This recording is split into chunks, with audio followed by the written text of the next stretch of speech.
Hey everyone, it's Dezi again, and welcome back to my channel. So today is a video all about the witching hour, or the devil's hour, or 3 a.m. and kind of what it's all about, where it came from, and what is believed to happen during this hour. I just want to say before I start this video, if you enjoy things about the paranormal or strange spooky things or conspiracy theories, definitely join this channel and you will not miss out on any of my future videos, because I definitely enjoy that and I'll be posting many more videos going forward. Now, many people believe that during this hour that the veil is at its thinnest, and that means that spirits or entities are more easily able to make themselves known to us.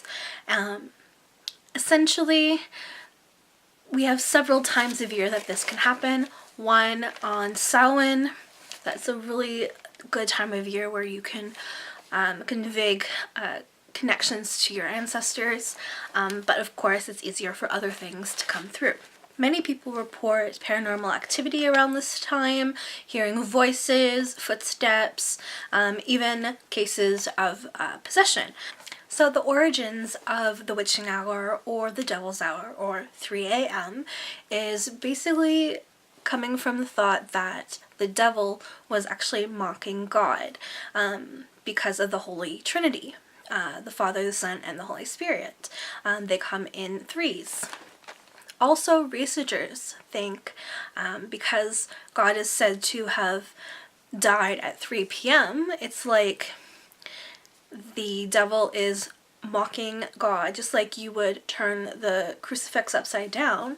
He doesn't mock him at 3 p.m., he mocks him at 3 a.m. Evil things are supposed to be able to come to earth during this hour and mess with us, and that is thought to be the devil's way of mocking God, if you believe in religious things. The name the witching hour was actually coined by Pope John Paul II in 1560, and really shortly after, a whole lot of panic started happening, a lot of witchcraft accusing and witch searching, and there was a curfew and nobody was allowed out after certain hours, completely forbidden, and of course the Salem witch trials occurred. Also, if you were caught doing anything between the hours of 3 a.m. and 4 a.m., you are excommunicated from the church. It is also believed that this is where black magic is the most powerful. And yes and no.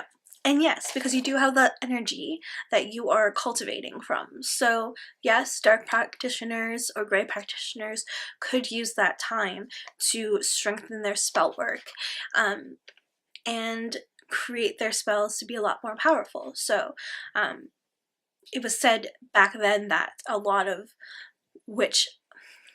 evil witches would practice their curses, and a lot of evil, horrible things were done back then. But you never know what was actually done. One very famous case of a possession at 3 a.m. actually is from the Amityville horror case. A man actually killed 6 of his family members at 3:15 a.m. Also, most nursing units and hospitals claim that it is more likely for somebody to pass away at 3 a.m. Between 3 a.m. and 4 a.m. According to a study from Harvard Medical School, the chances of death increase from 3 a.m. to 4 a.m. because the immune system of our body is at its weakest during this time. So it makes our bodies vulnerable to panic attacks, anxiety, stress, and you're most likely to be at your deepest sleep at this time.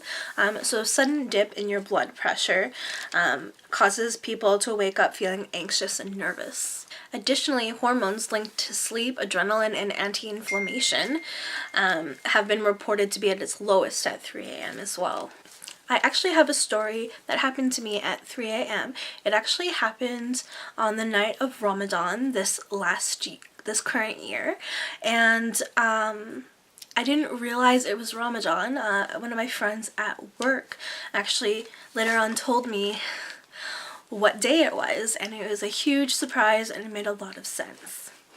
So I had been feeling kind of off all day at work, and I had come home, and my room was not feeling like itself, if that makes sense.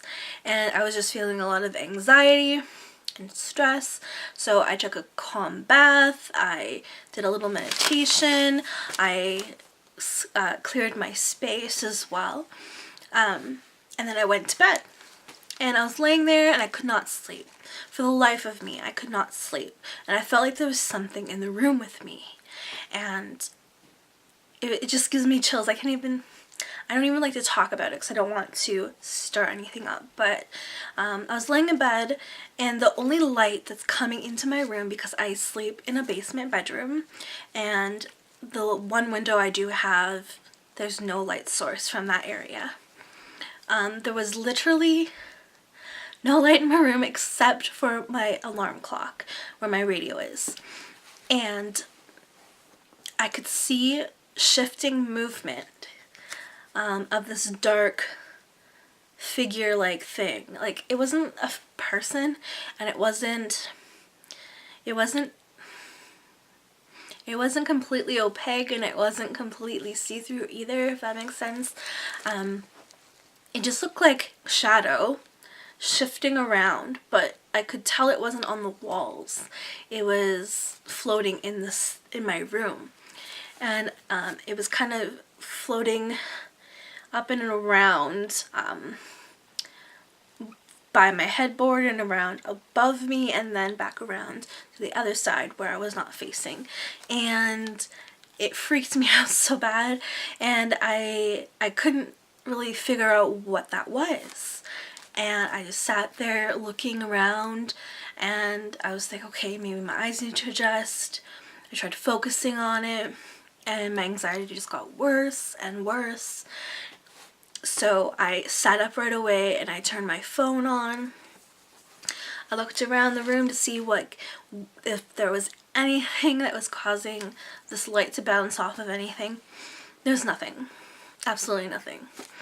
So I laid there for a little bit, and I was like, you're just being silly, relax. So I actually had this trunk, like a portable square case that when you'd open it up, it had little drawers that would pull out for my makeup that I would take with me when I would do people's faces. And I had lazily just left it on the floor next to my bed open, so it would clasp shut with these little clamps, and I had left it open all the way and the drawers pulled out, so it was sitting open with all my makeup in it because I had to clean my brushes and everything. And I felt like I heard movement, and I couldn't figure out where it was coming from. And then all of a sudden I heard a click, and then I was like, what the fuck is that? What the fuck? And then I heard click, click. Like literally something, like the latch closed and then opened and then closed. So I was like, what the frig is this? So I get up, I got my phone, and I looked down, and my makeup case is closed and latched. It was so weird. Like, literally, one latch was closed, and then the other one was a little unlatched. It wasn't fully closed. And I know for a fact I had left that open because I was being lazy, and I thought about it before I went to bed, and I still didn't do anything about it. So I know I had left it open. So I went back to work the next day, and I talked to my friends, and my one friend, she had said that actually that night was the night of Ramadan, which is basically very similar to like Samhain, where the veil is at its thinnest. They believe that the spiritual realm, the veil is at its thinnest for them, and all the spirits that were being held during the time of Ramadan were being released and are able to make contact to the living. And that just sent chills through my spine. I was so freaked out. So yeah, that is a story about what happened to me at 3 a.m. And I know there's something to do with the threes. I'm just trying not to think about it too much, but it definitely, the sound happened 3 times. And anyways, I completely cleared out my space. I claimed it for light and love, and I really work actively to try to keep this space clear. And I really think because I did clear my space that something was not able to completely manifest itself. So I like to think that because I cleared my space right before I went to bed, I was able to stop anything from really truly happening. But yeah, that is my video for today, guys. If you really enjoyed the video, definitely don't forget to hit the like button, share, as well as subscribe to my channel. And if you don't want to miss any videos, you definitely want to hit that notification bell. Because that's the only way you're not going to miss out on my uploads. So keep tuned. There's going to be more videos for the month of October, and I'll see you next time.